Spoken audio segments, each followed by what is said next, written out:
Olá, meus amigos, tudo bem com vocês? Meu nome é Marilda, para quem não me conhece, e eu desejo a todos saúde, paz e prosperidade. A leitura que vou fazer hoje, o nosso vídeo de hoje, é a leitura para dar continuidade ao nosso livro Dom Casmurro de Machado de Assis. O capítulo que lerei agora será o de número 41, 42 e 43, onde eu dedico a todas as artesãs do nosso país. E também aquelas pessoas que não têm acesso à leitura e aquelas que porventura não enxergam.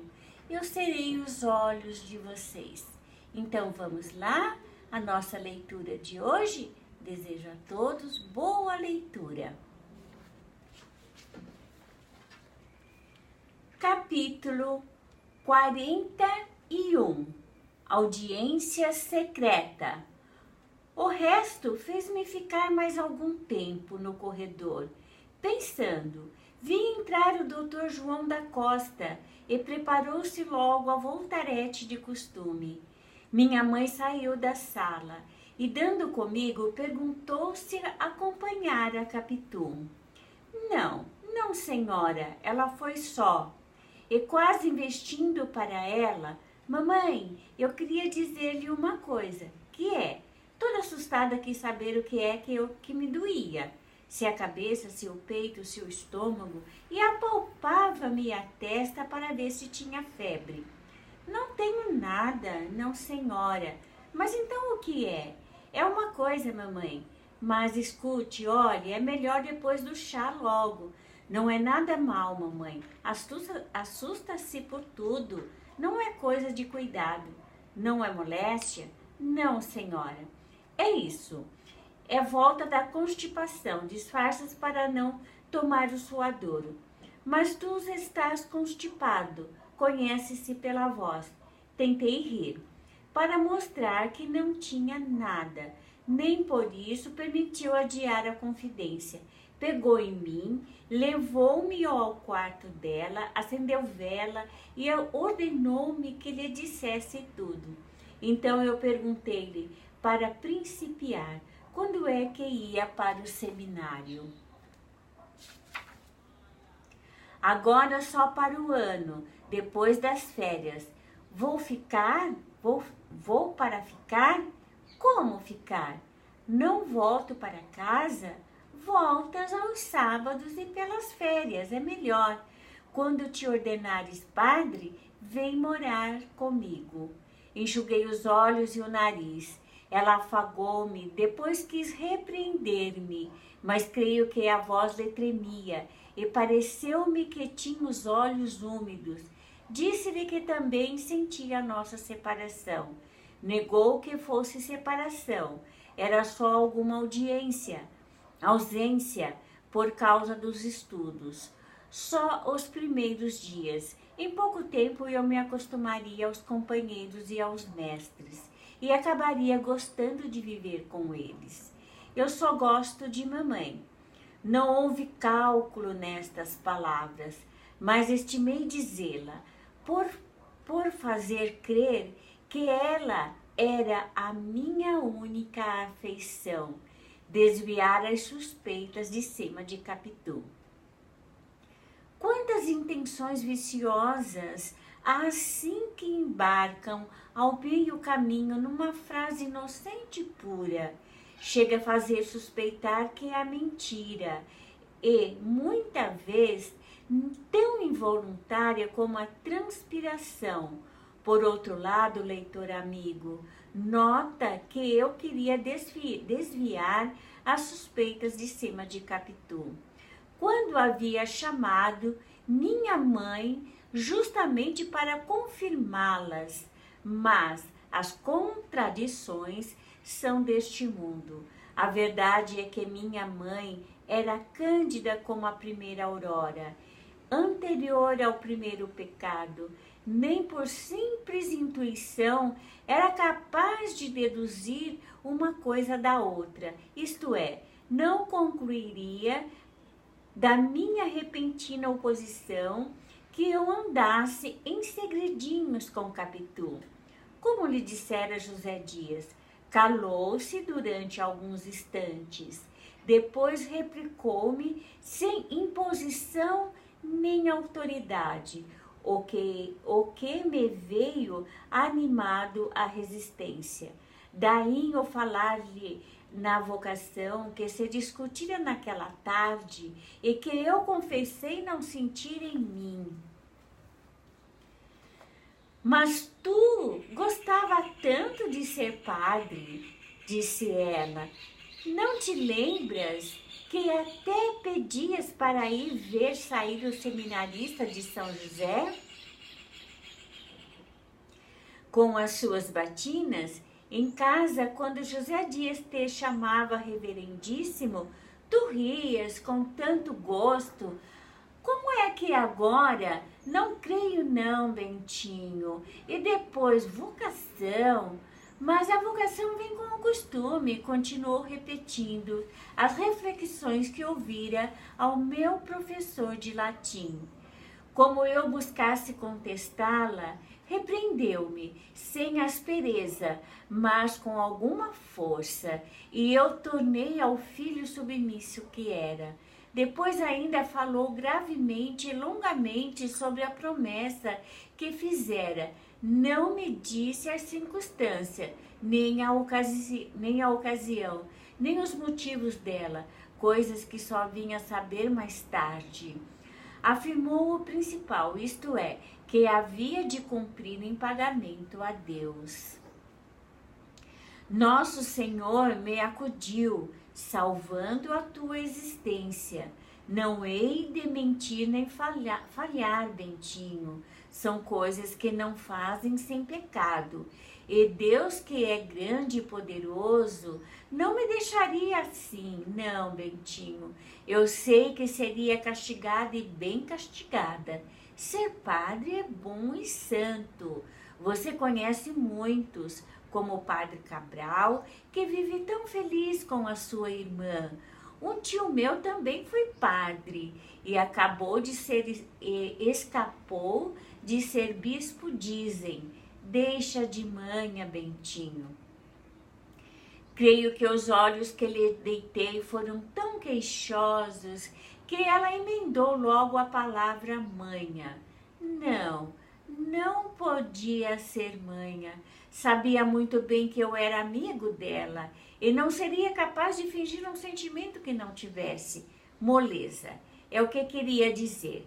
Que me deixasse de moleza, que me fizesse homem e obedecesse ao que cumpria, em benefício dela e para bem de minha alma. Todas essas coisas e outras foram ditas um pouco atropeladamente, e a voz não lhe saía clara, mas velada e esganada. Vi que a emoção dela era outra vez grande, mas não recuava dos seus propósitos, e aventurei-me a perguntar-lhe: e se mamãe pedisse a Deus que a dispensasse da promessa? Não peço. Estás tonto, Bentinho? E como havia de saber que Deus me dispensaria? Talvez em sonho. Eu sonho às vezes com anjos e santos. Também eu, meu filho, mas é inútil. Vamos, é tarde, vamos para a sala. Está entendido, no primeiro ou no segundo mês do ano que vem, irás para o seminário. O que eu quero é que saibas bem os livros que estás estudando. É bonito, não só para ti, como para o padre Cabral. No seminário há interesse em conhecer-te, porque o padre Cabral fala de ti com entusiasmo. Caminhou para a porta, saímos ambos. Antes de sair, voltou-se para mim e quase a vi saltar-me ao colo e dizer-me que não seria padre. Este era já o seu desejo íntimo, à proporção que se aproximava o tempo, quisera um modo de pagar a dívida contraída, outra moeda que valesse tanto ou mais e não achava nenhuma. Capítulo 42. Capitu refletindo. No dia seguinte, fui à casa da vizinha. Logo que pude, Capitu despedia-se de duas amigas que tinham ido visitá-la. Paula e Sancha, companheiras de colégio, aquela de 15 e esta de 17 anos. A primeira filha de um médico, a segunda de um comerciante de objetos americanos. Estava abatida, trazia um lenço atado na cabeça. A mãe contou-me que fora excesso de leitura na véspera, antes e depois do chá, na sala e na cama, até muito depois da meia-noite e com lamparina. Se eu acendesse vela, mamãe zangava-se. Já estou boa. E como desatasse o lenço, a mãe disse-lhe timidamente que era melhor atá-lo, mas Capitu respondeu que não, era preciso, estava boa. Ficamos sós na sala. Capitu confirmou a narração da mãe, acrescentando que passara mal por causa do que ouvira em minha casa. Também eu lhe contei o que se dera comigo, a entrevista com minha mãe, as minhas súplicas, as lágrimas dela e, por fim, as últimas respostas decisivas. Dentro de 2 ou 3 meses, iria para o seminário. Que faríamos agora? Capitu ouvia-me com atenção, sôfrega, depois sombria.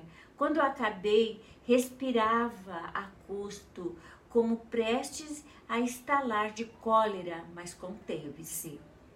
Há tanto tempo que isto sucedeu que não posso dizer com segurança se chorou deveras ou se somente enxugou os olhos. Cuido que os enxugou somente. Vendo-lhe o gesto, peguei-lhe na mão para animá-la, mas também eu precisava ser animado. Caímos no canapé e ficamos a olhar para o ar. Minto, ela olhava para o chão. Fiz o mesmo, logo que a vi assim, mas eu creio que Capitu olhava para dentro de si mesma, enquanto que eu fitava deveras o chão, o ruído das fendas, 2 moscas andando em um pé de cadeira lascado. Era pouco, mas distraía-me da aflição. Quando tornei a olhar para Capitu, vi que não se mexia e fiquei com tal medo que a sacudi brandamente. Capitu tornou cá para fora e pediu-me que outra vez lhe contasse o que se passara com minha mãe. Satisfi-la, atenuando o texto desta vez, para não amofiná-la. Não me chames dissimulado, chama-me compassivo. É certo que receava perder Capitu. Se lhe morresse as esperanças todas, mas doía-me vê-la padecer. Agora a verdade última, a verdade das verdades, é que já me arrependia de haver falado à minha mãe, antes de qualquer trabalho afetivo por parte de José Dias. Examinando bem, não quisera ter ouvido um desengano que eu reputava certo, ainda que demorado. Capitu refletia. Capítulo 43. Você tem medo? De repente, cessando a reflexão, fitou em mim os olhos de ressaca e perguntou-me se tinha medo. Medo? Sim, pergunto se você tem medo. Medo de quê? Medo de apanhar, de ser preso, de brigar, de andar, de trabalhar. Não entendi. Se ela me tem dito simplesmente, vamos embora, pode ser que eu obedecesse ou não. Em todo caso, entenderia, mas aquela pergunta assim vaga e solta, não pude atinar o que era. Mas não entendo de apanhar? Sim, apanhar de quem? Quem é que me dá pancada? Capitu fez um gesto de impaciência. Os olhos de ressaca não se mexiam e pareciam crescer. Sem saber de mim e não querendo interrogá-la novamente, entrei a cogitar de onde viriam pancadas e por quê, e também por que é que seria preso, e quem é que me havia de prender. Valha-me Deus, vi da imaginação ao júbi. Uma casa escura infecta. Também vi a Presiganga, o quartel dos Borbonas e a casa de correção.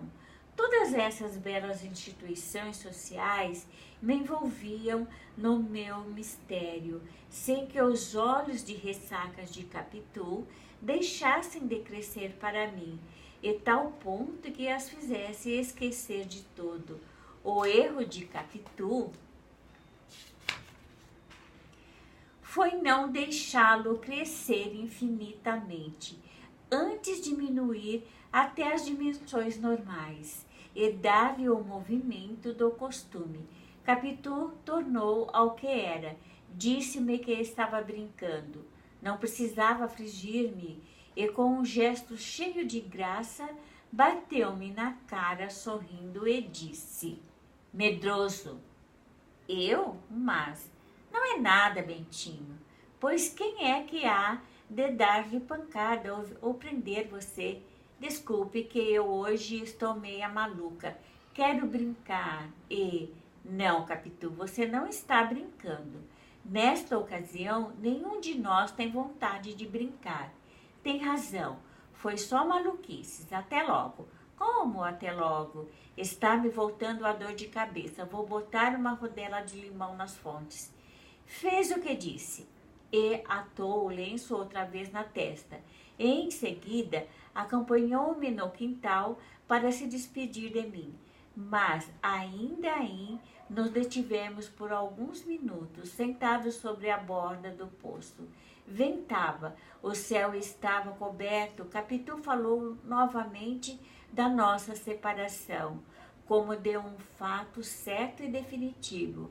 Por mais que eu, receoso de si mesmo, buscasse agora razões para animá-la, Capitu, quando não falava, riscava no chão, com um pedaço de taquara, narizes e perfis. Desde que se metera a desenhar, era uma das suas diversões. Tudo lhe servia de papel e lápis. Como me lembrassem os nossos nomes abertos por ela no muro. Quis fazer o mesmo no chão e pediu-lhe a taquara. Não me ouviu ou não me atendeu. Então vamos ficar por aqui, meus amigos. No próximo vídeo vou estar lendo o capítulo de número 34, o primeiro filho. Gostaria de pedir a vocês que quem não for inscrito no canal, se gostar das leituras, dos vídeos que eu venho postando, por favor, se inscreva, deixa o joinha de vocês para mim, que é muito importante para que o YouTube entenda que vocês estão gostando e possa mostrá-lo a mais pessoas. Então, beijos e luz a todos vocês e até o próximo vídeo. Tchau, tchau!